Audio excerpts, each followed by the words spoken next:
সবাইকে নমস্কার। যতনা খুলুমখা। আমার প্রিয় ত্রিপুরাবাসী, গোটা দেশ আজ এক কঠিন পরিস্থিতির মধ্য দিয়ে করোনা যে প্রাদুর্ভাব তা মোকাবেলা করছে। রাজ্যের পজিটিভিটি রেট মার্চে ছিল 0.51, এপ্রিলে তা ছিল পজিটিভিটি রেট 2.68 और 24 মে পর্যন্ত সেটা দাঁড়িয়েছে 6.96। তার মানে প্রায় 7% কাছে ওভারঅল ত্রিপুরার পজিটিভিটি রেট। বন্ধুরা, তাই সরকার এই সংক্রমণকে প্রতিরোধ করার জন্য করোনা কারফিউ সহ বিভিন্ন বিধিনিষেধ লাগু করেছে পুরো রাজ্যের বিভিন্ন প্রান্তে। ও তার মধ্যে যে আরবান এরিয়া রয়েছে, বিভিন্ন লোকাল বডিজগুলি, আর তার সঙ্গে সঙ্গে গ্রামীণ ক্ষেত্র, সেটাকেও এই কারফিউর আওতায় আনা হয়েছে। ও সকাল 6টা থেকে 12টা পর্যন্ত তার মধ্যে রিল্যাক্সেশন রয়েছে, আর তার পরবর্তী সময় সম্পূর্ণভাবে কারফিউ বলবৎ রয়েছে। বন্ধুরা, আমরা প্রথম যে করোনার ঢেউ ত্রিপুরাতে এসেছিল, সেটাকে আমরা এক ব্যবস্থার মাধ্যমে পরাজিত করতে অনেকটাই সক্ষম হয়েছিলাম। এবার দ্বিতীয় ঢেউ, এই দ্বিতীয় ঢেউ অনেকটাই বেশি প্রভাবিত করছে আমাদের দেশের বিভিন্ন প্রান্তে। আমাদের আগরতলা যে কর্পোরেশন রয়েছে, সেখানে পজিটিভিটি রেট রাজ্যের অন্যান্য প্রান্তের চাইতে অনেকটা বেশি এবং ঝুঁকিপূর্ণ। আমি আগরতলাবাসীর কাছে নিবেদন করব যে দৈনন্দিন জীবনে অসুবিধা হবে, বিভিন্ন পাবন্দি থাকবে, কিন্তু আগে আমার জীবনটা বড়। তার জন্য নিজে বাঁচার জন্য, নিজের পরিবারকে সুরক্ষিত রাখার জন্য কেন্দ্র এবং রাজ্য সরকারের যে দিশানির্দেশিকাগুলি আছে, সেগুলো কঠোরভাবে পালন করা। বন্ধুরা, আমরা তারই মধ্যে বিভিন্ন জেলাতে স্বাস্থ্য কাঠামোগুলো অনেকটা উন্নত করেছি। প্রথম যে করোনার ঢেউ ত্রিপুরাতে এসেছিল, তখন সেন্ট্রালাইজড শুধু জিবি হসপিটালই করোনার চিকিৎসার বা ডেডিকেটেড হসপিটাল ছিল কোভিড-19-এর। কিন্তু কম সময়ের মধ্যে রাজ্য সরকার আমাদের বিভিন্ন জেলাগুলিতে সেই কোভিড কেয়ার সেন্টার হোক, ডেডিকেটেড কোভিড হসপিটাল হোক, আইসোলেশনের বেড হোক, oxygen bed, oxygen concentrator, ventilator, ICU, এগুলো বড় মাত্রায় করতে সক্ষম হয়েছে।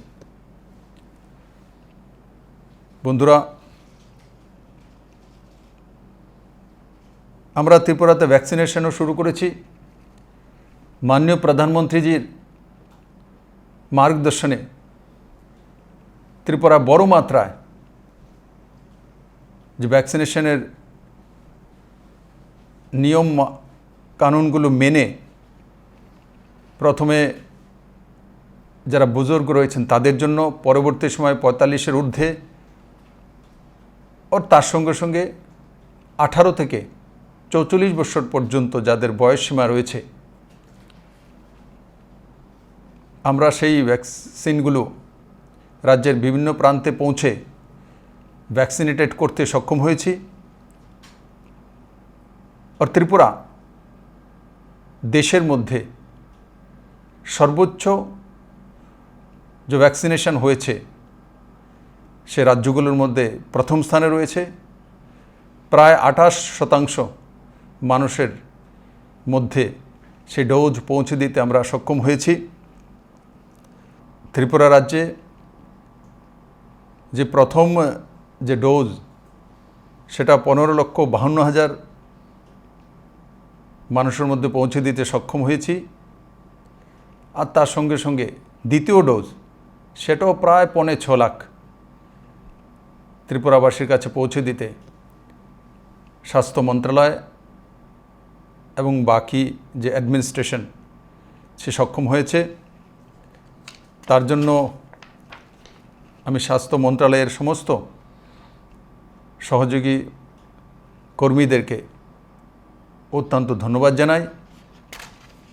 বিভিন্ন ক্লাবগুলো উন্নত চিকিৎসার জন্য গোটা রাজ্যে dedicated covid health care centre, covid care centre আর তার সঙ্গে সঙ্গে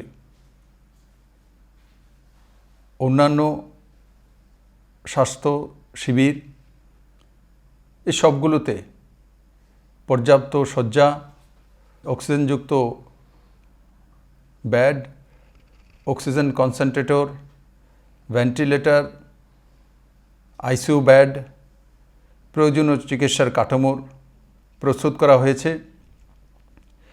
স্টেট সার্ভিল্যান্স টিম গোটা রাজ্যে কোভিড চিকিৎসা কেন্দ্রগুলোর সঙ্গে যোগাযোগ স্থাপন করে চলছে, সমস্ত রকম প্রয়োজনীয় ব্যবস্থা নিচ্ছে। কোভিড ওয়ার রুম অর্থাৎ সমস্ত জেলাগুলিতে কল সেন্টার তৈরি করে সেখানে শিক্ষকদের দায়িত্ব দেওয়া হচ্ছে। কোভিড সংক্রান্ত যাবতীয় তথ্য সেখানে পাওয়া যাচ্ছে এবং সেখান থেকে রাজ্যের বিভিন্ন প্রান্তে সেগুলোকে পাঠিয়ে দেওয়া হচ্ছে। বন্ধুরা, আগরতলা পৌর নিগম এলাকাকে যখন কন্টেনমেন্ট জোন হিসাবে ঘোষণা করা হয়, তার সঙ্গে সঙ্গে রাজ্য সরকার সেই এলাকায় বসবাসকারী যারা নিডি ফ্যামিলি রয়েছেন, BPL, Antyodaya, priority house hold, তাছাড়া এপিএলের মধ্যে যারা গরিব রয়েছেন তাদেরকে খাদ্যদ্রব্য পাঠানোর জন্য প্যাকেটিংয়ের মাধ্যমে বাড়ি বাড়ি পৌঁছে দেওয়া হয়েছে। বন্ধুরা, এই কোভিড পরিস্থিতিকে মোকাবেলা করার জন্য আমাদের দৈনন্দিন যে জীবন সেটাকে রক্ষা করার জন্য ত্রিপুরা সরকারের সীমিত বাজেটের মধ্যে আমরা 7 লাখের উপরে পরিবারকে চিহ্নিত করেছি। তার মধ্যে বিপিএল রয়েছে, অন্তোদয় রয়েছে, প্রায়োরিটি হাউস রয়েছে এবং এপিএল মধ্যে যারা গরিব, যারা নিডি তারা রয়েছে। এই সমস্ত 7 লাখ ত্রিপুরাবাসীর যে পরিবার রয়েছে সেই পরিবারের জন্য আমরা প্রতি পরিবার পিছু 1,000 টাকা করে ডিবিটির মাধ্যমে তার অ্যাকাউন্টে ট্রান্সফার করার ব্যবস্থা, আর তাতে 70 কোটি টাকা ত্রিপুরা সরকারের খরচা হবে। আর তার সঙ্গে সঙ্গে 10 কিলো চাউল, 2 কেজি ডাল, 1 লিটার ভোজ্য তেল, 3 কেজি আলু, 2 কেজি পেঁয়াজ, লবণ 1 কেজি, 200 গ্রাম গরু দুধ, 500 গ্রাম সয়াবিন, এই সমস্ত ব্যবস্থা করা হয়েছে।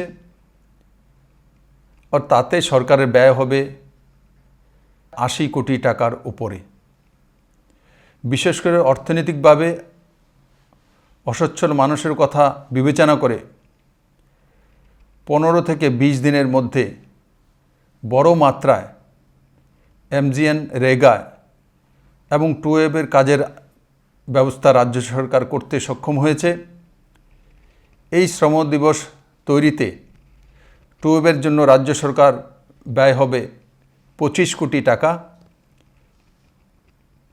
আর রেগা শ্রম দিবস তৈরিতে ব্যয় হবে 332 কোটি টাকা। আর তার সঙ্গে সঙ্গে যে আমাদের রাজ্যে 4 লক্ষের উপরে সোশ্যাল পেনশন যে ভাতা প্রাপক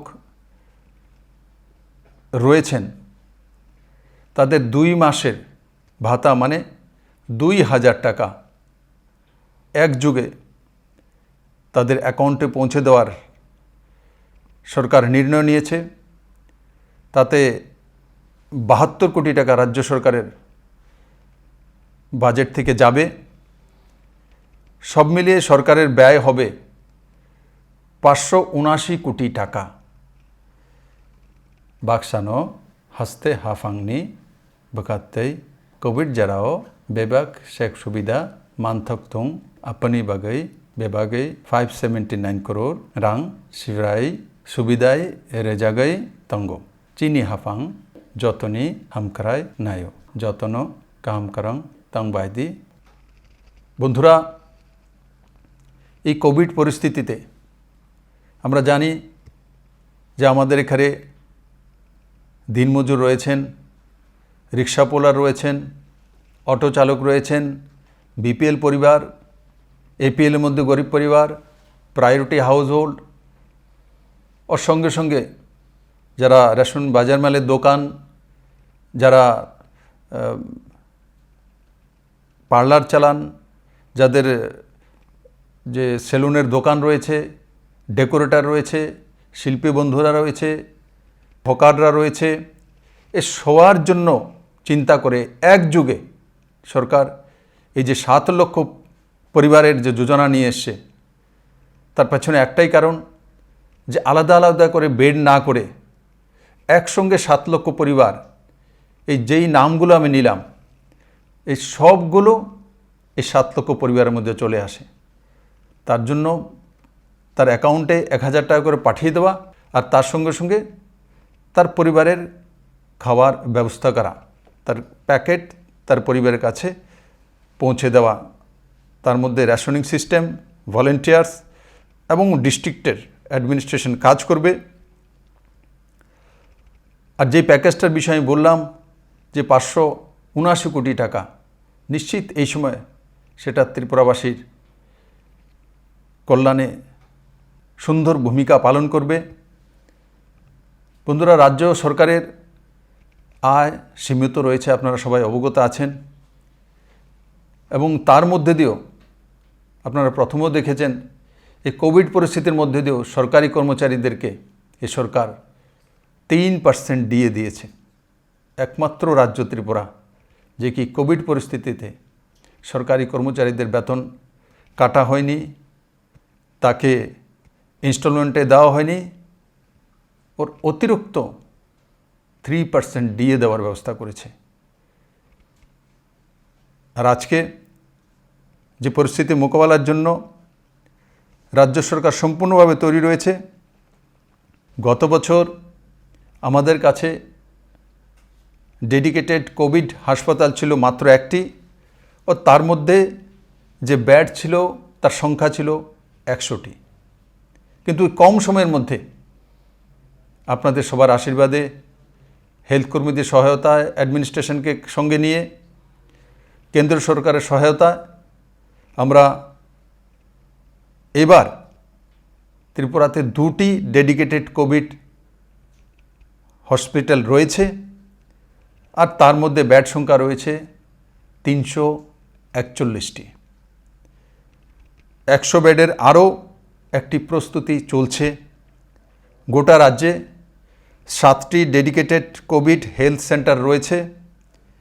সবগুলো মিলিয়ে মোট বেড সংখ্যা 543টি, মোট কোভিড কেয়ার সেন্টার 19টি, মোট বেড সংখ্যা 2156টি, ও और টোটাল যদি এই সবগুলো অক্সিজেন বেড, অক্সিজেন কনসেন্ট্রেটের বেড, তারপর ডেডিকেটেড যে হসপিটাল রয়েছে, এই সবগুলো নিয়ে যদি ধরি তো আজকের দিনে পুরো ত্রিপুরা রাজ্যে ৩,২০০ কাছাকাছি বেড রয়েছে এবং আরও ৩০০ বেডের ব্যবস্থা রাজ্য সরকার করতে চলছে। এই কোভিড পরিস্থিতিতে সবচাইতে প্রয়োজনীয় যেটা হচ্ছে সেটা হচ্ছে অক্সিজেন। এই কোভিডে যখন আক্রান্ত হই আমাদের মূল যে প্রবলেম হয় সেটা অক্সিজেনের। যখন 90-র নিচে মাত্রা চলে যায় তখন তৎক্ষণাৎ আমাদেরকে হসপিটালে অ্যাডমিট হতে হয়, বড় মাত্রায় অক্সিজেনের প্রয়োজন হয়। একসময় আমাদের রাজ্যে তার পর্যাপ্ত কোনো ব্যবস্থা ছিল না, কিন্তু আজকের দিনে আমরা যেই পরিস্থিতিকে মোকাবেলা করছি আর যতটা কোভিড পেশেন্ট রয়েছে এই সবগুলোকে মোকাবেলা করার মতো রাজ্য সরকারের কাছে অক্সিজেনের পর্যাপ্ত ব্যবস্থা রয়েছে। আর রাজ্য সরকার কেন্দ্র সরকারের সহায়তায় আমাদের 8টি জেলাতে 8টি নতুন অক্সিজেন প্লান্ট তৈরি করতে চলছে, তার কাজ চলছে।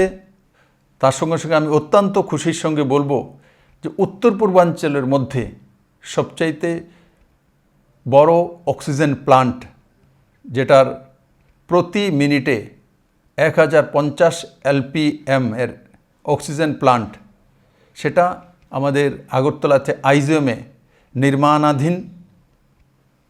এটা উত্তর পূর্বাঞ্চলের সবচাইতে বড় অক্সিজেন প্লান্ট। আর তার সঙ্গে সঙ্গে আমাদের টিএমসি হসপিটালে 60টি বেডের জন্য অক্সিজেন প্লান্টের ব্যবস্থা, তার কাজ চলছে। জিবি হসপিটালে অক্সিজেন প্লান্টের কাজ চলছে, সেটাও প্রায় 900 LPM এর চাইতে বেশি অক্সিজেন সরবরাহ করতে পারবে প্রতি মিনিটে। আর তার সঙ্গে সঙ্গে দুজংনগরে প্রাইভেট আরও 3টি অক্সিজেন প্লান্ট রয়েছে এবং আসাম থেকে যে লিকুইড নিয়ে আসা তারও একটা সুবন্দোবস্ত করা হয়েছে। আসাম সরকার ত্রিপুরার জন্য স্পেশালি একটি কন্টেনারের ব্যবস্থা করে রেখেছেন এবং এখানে আমাদের যে অক্সিজেন প্লান্টগুলো রয়েছে বা যেগুলো তৈরি হচ্ছে সেগুলো প্রাকৃতিক হাওয়া থেকেও অক্সিজেন কালেক্ট করে সেগুলো সরবরাহ করার যে ক্যাপাসিটি এবং সেই টেকনোলজি সেগুলো দিয়েই তৈরি করা হচ্ছে। বন্ধুরা, এটা ত্রিপুরার জন্য এটা অত্যন্ত সুখবর যে আমাদের মূল যে বিষয় যে অক্সিজেন, সেটা আমরা অনেকাংশে পর্যাপ্ত করতে সক্ষম হয়েছি। তাছাড়া আরও 18টি অক্সিজেন প্লান্ট তৈরি করার জন্য NHM-এর মাধ্যমে ভারত সরকারের কাছে ত্রিপুরা সরকারের তরফ থেকে প্রস্তাব আমরা পাঠিয়ে দিয়েছি। আমরা আশা করি খুব কম সময়ের মধ্যে ভারত সরকার সেই 18টি অক্সিজেনের প্লান্টের অনুমোদন দিতে সক্ষম হবে। আং সুকাংনি সিমিনো এডিসি আমসায়ো বেবাগ সেব সুবিধা গেনাং কাইসা শাখামনো সং জানানি মুচুংমানি তাবুক ও ইমাং কুপুলং আং সিনাইখা এডিসি হাফাং কাইসা কয়েক বেলায় 28 crore রাং সানজাক মানে চিনি হাফাং খা ফিউগৈ লোকো হামকরেং মি বাগাই 30 crore রাং ইয়াফারনানি কক চাপখা হাইখে চিনি তিপ্রাসা তাকক বুকুক সং হামারি মান বাই বাই। আমাদের এডিসি অঞ্চলের যে খুমুলুং রয়েছে আমাদের হেডকোয়ার্টার, সেখানের যে হসপিটাল রয়েছে সেটাকে মেনটেনেন্সের জন্য এবং ইনফ্রাস্ট্রাকচারাল ডেভেলপমেন্ট করার জন্য এডিসি থেকে একটা প্রস্তাব আমরা এনেছি। সেই প্রস্তাবে 28 কোটি টাকা তার উন্নয়নের জন্য আমাদের কাছে প্রস্তাব পাঠানো হয়েছে। আমি অত্যন্ত খুশির সঙ্গে আপনাদের মাধ্যমে রাখতে চাইছি 28 নয়, এই সরকার 30 কোটি টাকা তার জন্য বরাদ্দ করবে এবং তার সঙ্গে সঙ্গে যে অক্সিজেন প্লান্ট, ত্রিপুরা সরকারের নিজস্ব বাজেট থেকে একটা সেখানে অত্যাধুনিক অক্সিজেন প্লান্টেরও ব্যবস্থা করে দেওয়া হবে, যাতে আমার ওই অঞ্চলের জনজাতি ভাই বোনেরা উপকৃত হতে পারে। বন্ধুরা, আমি কিছু ডেটা আপনাদের সামনে তুলে ধরতে চাইছি যে কোভিডের প্রথম ঢেউয়ে ত্রিপুরার হেলথ ডিপার্টমেন্টে কি ব্যবস্থা ছিল, আর আজকের দিন মে আপনাদের কাছে বা ত্রিপুরা সরকারের কাছে তার কি পরিবর্তন হয়েছে আর কতটা রয়েছে। বন্ধুরা, আমাদের প্রথম ঢেউতে আমাদের কাছে কোভিড আইসোলেশন বেড গত বছর ছিল 100টি, এবার সেই সংখ্যাটি 1965টি। অক্সিজেন সাপোর্ট বেড ছিল 40টি, এখন 1048টি। আইসিইউ বেড ছিল 12টি, এবার তা হয়েছে 80টি। ভেন্টিলেটর মাত্র 1টি ছিল, এবার আমাদের কাছে ভেন্টিলেটর রয়েছে 126টি। ভারত সরকারের সম্প্রতি আরও 30টি ভেন্টিলেটর সরবরাহ করছে। বিএলএস অ্যাম্বুলেন্সের সংখ্যা, যেগুলোকে লাইফ সাপোর্ট অ্যাম্বুলেন্স বলে, এই প্রথমবার কোভিডের সময়ই ত্রিপুরাতে এসেছিল, সেখানে 50টি ছিল, এবার আরও 11টি যোগ করে সেটা 61টিতে পরিণত হয়েছে। ডোনার ফান্ড থেকে, ডোনার মিনিস্ট্রির মাধ্যমে আরও 26টি অ্যাম্বুলেন্স দেওয়ার প্রস্তাব স্বীকৃতি হয়েছে খুব কম সময়ের মধ্যে। সেগুলো ত্রিপুরাবাসীর সেবায় নিয়োজিত হবে। টাইপ ডি সিলিন্ডার গত বছর আমাদের কাছে ছিল 646টি, এবার আমাদের কাছে রয়েছে 1650টি। আর তার সঙ্গে সঙ্গে আরও 2700টি কেনার প্রক্রিয়াধীন রয়েছে। 150টি ভারত সরকার থেকে পাওয়া গেছে। টাইপ বি সিলিন্ডার আমাদের কাছে গত বছর ছিল 1054টি, এবার তা বেড়ে হয়েছে 1654টি। অক্সিজেন কনসেন্ট্রেটর আমাদের কাছে গত বছর অতি সামান্য ছিল, এবার রাজ্য সরকারের কাছে 1250টি অক্সিজেন কনসেন্ট্রেটর রয়েছে। আরও 1000 সাপ্লাই করার জন্য ভারত সরকারের কাছে প্রক্রিয়াধীন রয়েছে।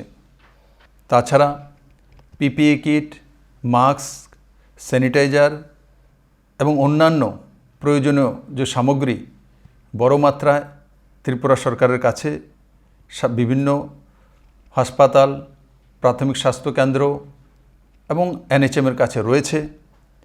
গত বছর পালস অক্সিমিটার আমাদের কাছে ছিল অতি সামান্য, এবার সেটা 7000-এর কাছাকাছি আমাদের কাছে রয়েছে এবং এনএচএমের মাধ্যমে আরও 1700 প্রকিউরমেন্টের প্রক্রিয়া চলছে। কোভিড পরীক্ষা করার জন্য যে আরটিপিসিআর মেশিন, সেটা মাত্র 3টি ছিল ত্রিপুরাতে জিবি হসপিটালে, এবার সে সংখ্যাটা 8টি হয়েছে। আর তার সঙ্গে সঙ্গে র্যাপিড অ্যান্টিজেন টেস্ট, তার যে মাত্রা 4,50,000 আমাদের কাছে মজুত রয়েছে। আর ভারত সরকার থেকে আরও 1.5 লাখ আনার যে প্রসেস রয়েছে। রেমডেসিভির যে ইঞ্জেকশন আর অন্যান্য যে প্রয়োজনীয় ঔষধপত্রাদি, সেগুলো ত্রিপুরা সরকারের কাছে পর্যাপ্ত রয়েছে। আমি আপনাদের কাছে নিবেদন করব, আমি আপনাদের আশীর্বাদ চাইব, আপনাদের সহযোগিতা চাইব, যে আমরা সবাই মিলে এই করোনাকে নিশ্চিত পরাজিত করব। আমি জানি সরকার সমস্ত সুবিধা আপনাদেরকে এ সময় দিতে সক্ষম নয়, কারণ কি এটা প্যান্ডেমিক, সেটা ক্রাইসিস।